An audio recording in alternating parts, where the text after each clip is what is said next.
पंडित प्रदीप मिश्रा पर कार्रवाई की मांग को लेकर कायस्थ समाज पहुंचा सीहोर कलेक्ट्रेट कार्यालय। वृंदावन में जाकर नाक रगड़े पंडित प्रदीप मिश्रा। सीहोर में प्रदीप मिश्रा मुर्दाबाद के लगे नारे।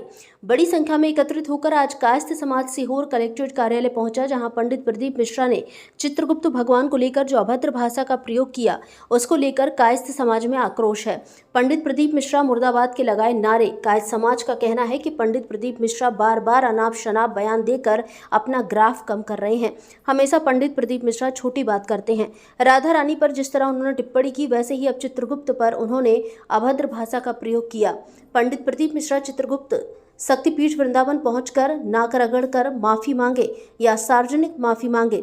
जब तक पंडित प्रदीप मिश्रा सार्वजनिक माफी नहीं मांगेंगे, कायस्थ समाज उनकी प्रत्येक कथा का और हर जगह विरोध करेगा। पंडित प्रदीप मिश्रा लगातार अनाप शनाप बयान देकर अपना ग्राफ कम कर रहे हैं। भारत संवाद सीहोर से धीरज साहू की रिपोर्ट।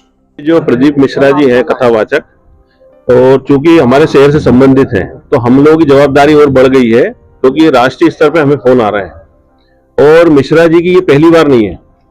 चाहे महिलाओं के अपमान की बात हो, चाहे मंदसौर में महिलाओं को लेकर उन्होंने कहा कि यहाँ की महिलाएं वेश्यावृत्ति बंद करें, एक सार्वजनिक रूप से उन्होंने कहा कि मंदोदरी की बच्चियां हैं, और राधा रानी के बारे में उन्होंने बहुत गलत जो विवाह के बारे में प्रसंग बताया। और ऐसे ही कल जो उन्होंने माफी मांगी, तो माफी में उन्होंने माफी नहीं मांगी, उन्होंने बल्कि ये बताने का प्रयास किया कि मैं तो जो बोलता हूँ वो वेद पुराण से बोलता हूँ, और वेद पुराण की बात कई लोगों ने पढ़ी नहीं होती, समझ नहीं आती। तो अगर ऐसी कोई आहत हुई है, तो ये जो भाषा है, ये तो उन्होंने अपनी बात की और पुष्टि की है कि मैंने जो कहा है वो वेद पुराणों में लिखा हुआ है। इससे हम लोगों में और रोष हो गया है, और हमारा तो उनको ये है कि भगवान से भी प्रार्थना करते हैं उनको सद्बुद्धि दे, नहीं तो उनका जो ग्राफ बढ़ रहा था ये अब धराशायी होने को है। और ये जो वक्तव्य दे रहे हैं, ये ईश्वरी हो सकता है इनसे दिलवा रहा है कि अब इनका अंत समय, मुझे ऐसा लग रहा है इनकी लोकप्रियता खत्म होने वाली है।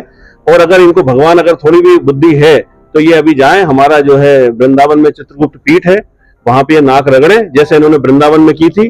और ये सब बातें अभी वृंदावन में भी पूरे संत समाज में मीटिंग हो रही है, और इनके खिलाफ विश्वव्यापी राष्ट्रव्यापी अभियान चलाया जाएगा। जहां भी इनकी कथा होंगी वहां पे पुरजोर विरोध किया जाएगा। इनके पुतला दहन का कार्यक्रम भी समाज ने रखा है।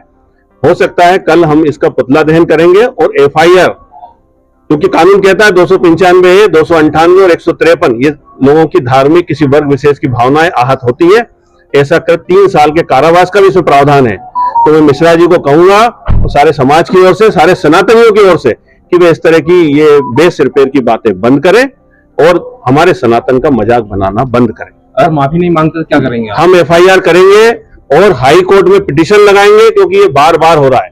और मुझे उम्मीद है न्यायपालिका से वो बिल्कुल इनके खिलाफ कार्रवाई होगी, और मिश्रा जी को मुंह की खाना पड़ेगी। और ये जितना ये अनशन बोल रहे हैं, ऐसे कोई भी कथावाचक उन पे भी आगे के लिए एक मिसाल कायम होगी।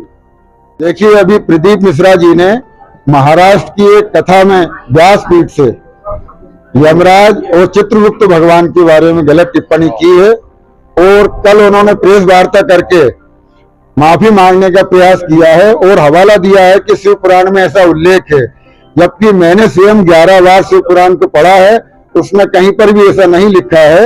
लेकिन ये गुमराह करने की बातें हैं, उनको इस प्रकार की टिप्पणी नहीं करना चाहिए, क्योंकि उनकी कथाओं में हजारों लोग, लाखों लोग कथा सुनने पहुंचते हैं।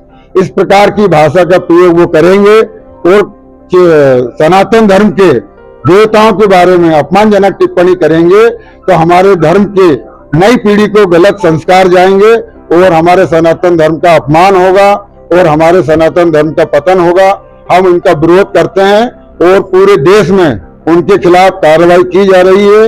इसमें दिल्ली, पटना, जयपुर, तमाम जगह उनके खिलाफ FIR की कार्रवाई भी हो रही है। किसी भी व्यासपीठ से यदि वो माफी मांगते हैं, क्षमा मांगते हैं, तभी कायस्थ समाज का आक्रोश दूर होगा, अन्यथा इस प्रकार का विरोध चलता रहेगा। FIR भी करवाएंगे?